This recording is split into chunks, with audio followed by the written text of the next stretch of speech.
د هغه بندیزونو په وړاندې په لټ چې د پاکستان حکومت د کورونا د مخنیوي په موخه د ډیورنډ کرښې د اوښتو راوښتو پر لار لګولي. د بندیزونو له کبله په چمن ښار کې زرګونه کسان بېروزګاره سوي.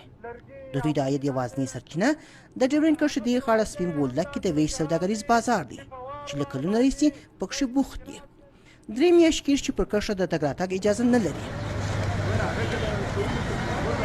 لګېدلي بندیزونو د کرښې دې غاړې سپین بولدک کې هم کاروبار اغېزمن کړي. زرګونه کسان بېروزګاره سوي دي. د ویش دې بازار کې شاوخوا 20,000 هټۍ شته چې د کرښې د هغه غاړې نږدې 15,000 اوسېدونکو د عاید سرچینه بلل کېږي. د بازار د لویې برخې بندېدل د سپین بولدک د اوسېدونکو د کاروبار څرخ هم درولي.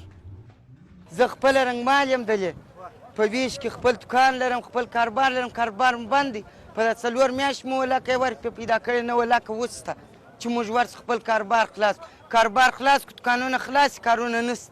نو دا رقم خو نو کار نه کېږي. کار خو چې خلاص کړې چې یو دکانونه خلاص نو به کار جاري شي. که دروازه بند نو کاروبار ګرده بند دا ګرده مسافر دي، څوک وا خواته کار لري، څوک وجې خواته کار لري. چې دا بند شي نو ګټه به د کومې خوا راشي. په دې سرحدي سیمه کې د اکثریت خلکو د ژوند څرخ ګرځېدل هم په سوداګرۍ پورې تړلي دي، ځکه نه صنعت شته او نه هم کښت او کرونده. د سپین بولدک اوسېدونکي اشرف وایي د ده په څېر ګڼ کسان په ژوند کې د بېروزګارۍ تر ټولو ترخه تجربه ترسره کوي.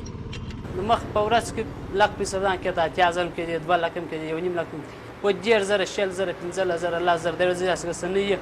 دروازه به 3 میاشتې کېږي تړلې ده. کارباریان کنټینران شام باندې کارباریان ګرد اخوات په ساو دي. نن زما ملک محتاج دی دې ته.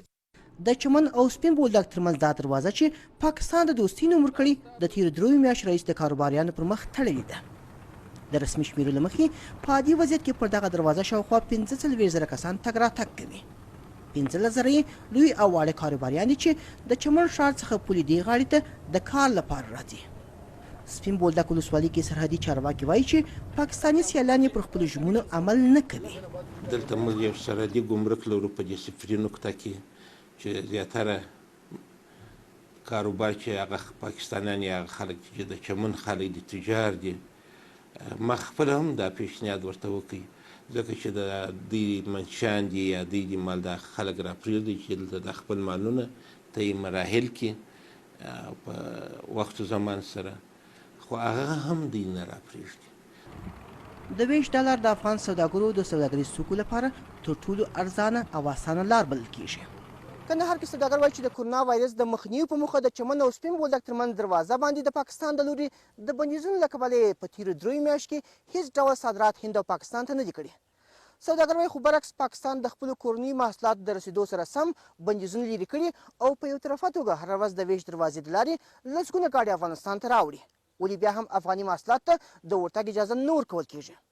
سوداګر او باغ وایي د دوی د تازه میوې فصلونه رسېدلي او که پاکستان د کندهاري سوداګرو پر صادراتو بندیزونه لرې نه کړي دوی ته به دروند زیان واوړي او دا ډول میوه به یې په کور دننه خساسي. مامون درانۍ BBC کندهار.